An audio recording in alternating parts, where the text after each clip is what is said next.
Dans la deuxième épître aux Corinthiens, au chapitre 8, je vous lis les versets 1 à 15.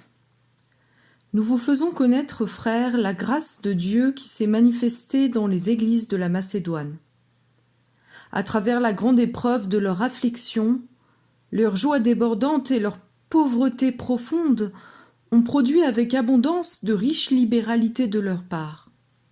Ils ont, je l'atteste, donné volontairement selon leurs moyens, et même au-delà de leurs moyens, nous demandant avec de grandes instances la grâce de prendre part à l'assistance destinée aux saints. Et non seulement ils ont contribué comme nous l'espérions, mais ils se sont d'abord donnés eux-mêmes au Seigneur, puis à nous, par la volonté de Dieu.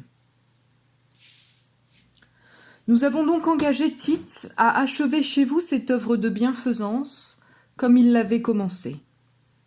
De même que vous excellez en toutes choses, en foi, en parole, en connaissance, en zèle à tous égards, et dans votre amour pour nous, faites en sorte d'exceller aussi dans cette œuvre de bienfaisance. Je ne dis pas cela pour donner un ordre, mais pour éprouver, par l'exemple du zèle des autres, la sincérité de votre amour. Car vous connaissez la grâce de notre Seigneur Jésus-Christ, qui pour vous s'est fait pauvre, de riche qu'il était, afin que par sa pauvreté, vous soyez enrichis. C'est un avis que je donne là-dessus, car cela vous convient à vous qui non seulement avez commencé à agir, mais qui en avez eu la volonté dès l'année dernière.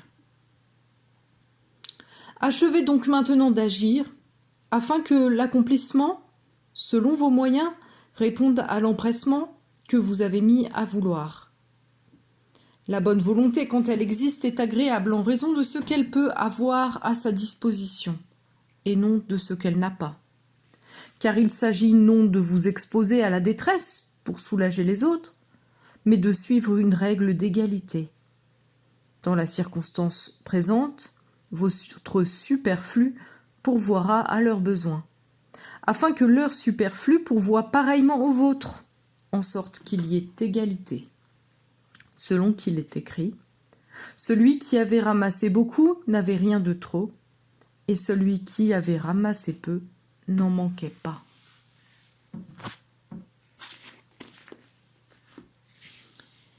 Il est question ici d'une collecte organisée au profit des chrétiens d'origine juive qui vivent à Jérusalem. Ces chrétiens sont en grande difficulté et Paul propose donc à d'autres églises de les soutenir, de les aider. Les églises de Macédoine ont donné, nous dit Paul, très généreusement. L'église de Corinthe, comme nous le voyons dans la première épître, s'était renseignée sur cette collecte et avait commencé à rassembler de l'argent, mais ne l'a pas achevée. Alors ici, Paul nous dit ce qui est à l'origine, ce qui devrait être à l'origine de la générosité. La générosité de Dieu. Il est question des dons qu'il fait. On comprend que la joie des Macédoniens est de l'ordre de ce don. Et il est ensuite fait question de la foi, de la parole, de la connaissance, du zèle et de l'amour des Corinthiens.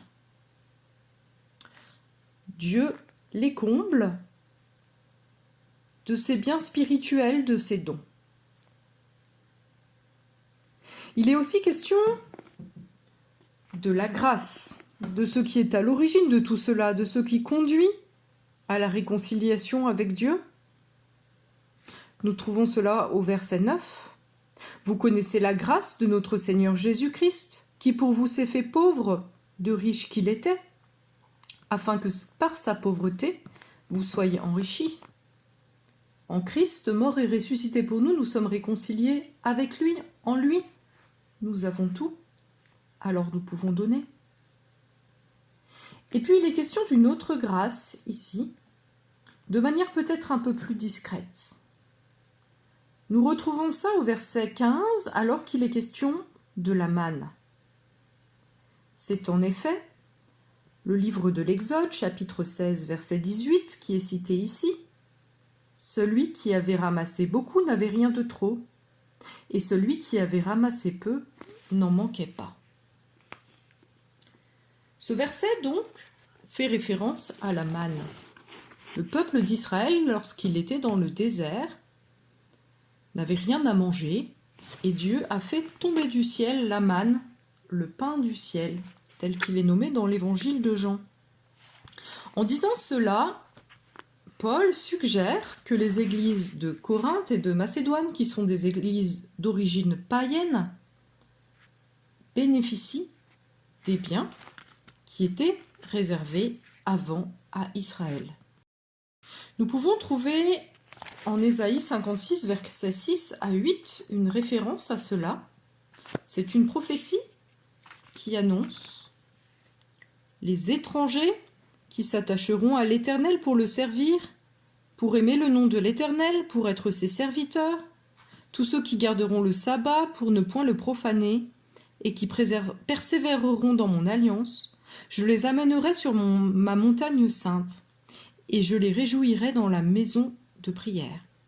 Leurs holocaustes et leurs sacrifices seront agréés sur mon autel, car ma maison sera appelée une maison de prière pour tous les peuples.